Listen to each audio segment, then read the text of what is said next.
It was the decision heard around the world, a prince who gave up everything for the woman he loved. But as history would prove, he was far from alone. Throughout centuries and across continents, royals have made choices that defied protocol, broke traditions, and shook empires. From fairy tale romances that demanded ultimate sacrifice to scandals so explosive they threatened the fabric of monarchies, this is the gripping, emotional, and sometimes shocking saga of kings, queens, princes, and princesses who gave up their titles, abdicated thrones, or stepped back from royal duties for love, controversy, or personal conviction. One of the most iconic stories of royal abdication is that of King Edward VIII, who stunned Britain and the world in 1936 by stepping down from the throne to marry Wallis Simpson, an American divorcee. His decision sent shockwaves through the British Empire and resulted in the unprecedented ascension of his younger brother, George VI. Edward, later titled the Duke of Windsor, lived a life of exile in France, never returning to the central royal fold.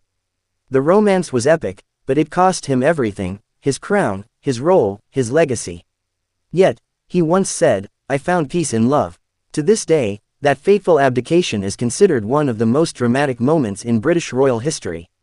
Fast forward nearly a century, and echoes of Edward and Wallis were heard again when Prince Harry and Meghan Markle, another royal and American love story, made a seismic announcement in 2020.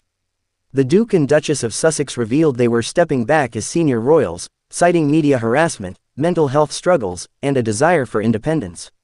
The move, dubbed Megxit by the press, triggered worldwide media frenzy, palace statements, and public debate. The couple relocated to California and began a new life, far from the constraints of Buckingham Palace. While some saw their choice as a betrayal of royal duty, others viewed it as a bold, necessary stand for self-preservation and love. Harry's departure mirrored his great-great-uncle's choice in many ways, proving history often repeats itself, especially within royal walls. But this isn't just a British phenomenon. Around the world, monarchies have faced the turbulence of personal choice over public duty. Consider Princess Martha Louise of Norway, who has repeatedly stepped back from her official royal roles due to controversies in her pursuit of a private life. Her engagement to American spiritual healer Durek Verrett drew immense scrutiny from the public and media, prompting heated debates about modern royal expectations. Although still a princess by title, Martha Louise relinquished many of her formal duties and sponsorships to live more freely with the man she loves and the path she's chosen. Her story is one of autonomy, spirituality, and resistance to centuries-old norms. In Japan, Crown Princess Mako defied imperial traditions in a deeply emotional departure from royal life. When she chose to marry Kei Komuro, a commoner and her college sweetheart, she also chose to leave the imperial family. Japanese imperial law does not allow female members to remain royal after marrying a commoner, but Mako's decision went far beyond legal mandates. The media firestorm surrounding their relationship, including allegations against Komuro's family, took a toll on Mako's mental health. She reportedly developed post-traumatic stress disorder and eventually relocated to New York with her husband, where the couple now lives in quiet anonymity. For Mako, the cost of love was her crown, but perhaps also her peace of mind. Not all royal resignations are driven by romance, some are born from scandal. In the Netherlands, Prince Friso, younger brother of King Willem-Alexander, forfeited his place in the line of succession in 2004 to marry Mabel Wiese-Smit, a woman with alleged past connections to a known drug lord.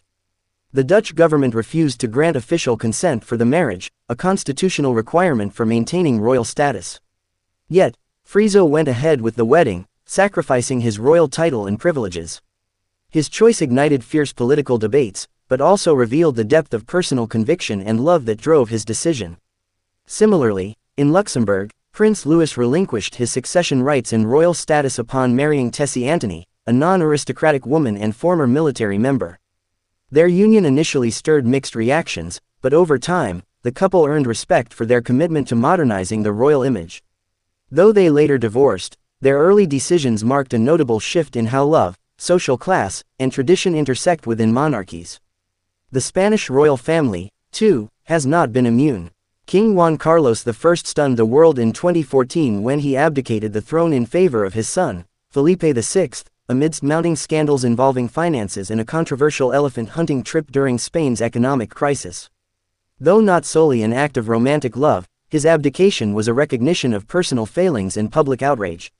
He later went into self-imposed exile in the United Arab Emirates, further distancing himself from the crown he once wore. In Belgium, King Albert II abdicated in 2013, citing health reasons, but not before facing ongoing paternity allegations that haunted his legacy. Years later, a Belgian court confirmed that he was indeed the biological father of Delphine Boll, an artist previously denied royal status. Eventually, Delphine won the legal right to be recognized as a princess. Albert's abdication, though cloaked in official language, was in part a retreat from a growing personal scandal that threatened to unravel royal dignity. Even outside Europe, we find royals forced into extraordinary decisions. In Bhutan, King Jigme Singye Wangchuck voluntarily abdicated in 2006 to pave the way for democratic reforms in his son's rule. Although not driven by romance or scandal, this unique transition of power reflected a deep love for his country and a rare humility not often seen in hereditary rulers. His move set Bhutan on a new course, blending monarchy with modern governance. Another exceptional story comes from Malaysia, where Sultan Muhammad V of Kelantan shocked the world by abdicating in 2019, becoming the first Malaysian monarch to step down mid-reign. Rumors swirled about his secret marriage to Russian beauty queen Oksana Vojvodina, though the palace never confirmed the relationship as a reason for the abdication. The story played out like a royal soap opera, filled with mystery, glamour, and eventual divorce, leaving Malaysians stunned and the monarchy temporarily destabilized. Back in Britain, Princess Diana never officially renounced her royal title, but her separation from Prince Charles and the public fallout effectively removed her from royal duties. Her post-divorce life was one of emotional liberation and charity work, far from the constraints of palace protocol. Diana became the People's Princess, a title not granted by the monarchy but by the world that adored her. Her sons, William and Harry, would both carry forward her legacy in deeply different ways, one as future king, the other as the man who left royalty behind. In Sweden, King Carl XVI Gustaf made headlines in 2019 by stripping 5 of his grandchildren of their HRH titles in an effort to streamline the monarchy. Although not a traditional abdication, the decision was part of a growing trend toward redefining what royalty means in the 21st century. The move allowed the children more personal freedom and less public expectation, creating space for individuality rather than inherited duty. Across the globe, the question emerges time and again: what is the cost of being royal? Titles, wealth, and power may seem enviable, but behind palace gates lie intense scrutiny, relentless public expectation, and centuries of rigid tradition.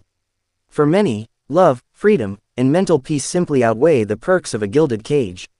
Each of these stories is a reminder that the human heart often speaks louder than royal bloodlines. Whether spurred by scandal, a desire for modern life, or a once-in-a-lifetime romance, these choices redefine what it means to be royal. Some may say duty should always come first, that the crown is a sacred burden meant to be upheld above personal desire. But others argue that no title is worth a life lived in quiet misery. And so we are left to reflect on these extraordinary individuals: Edward VIII, Prince Harry, Princess Mako, Princess Martha Louise, Prince Friso, and so many more, who have turned their backs on palaces and protocols in pursuit of something more profound. Perhaps, in the end, these royals who walked away are not weakened by their decisions, but strengthened by the courage it took to make them. They remind us all that even amidst the trappings of royalty, the most powerful force remains the same: the freedom to choose your own path, even when it leads away from the throne. Now, dear viewers, what do you think? Should royals always put duty before desire, or is love a reason noble enough to step away from a crown? Let us know in the comments below. Don't forget to like, share, and subscribe for more captivating royal stories from around the world.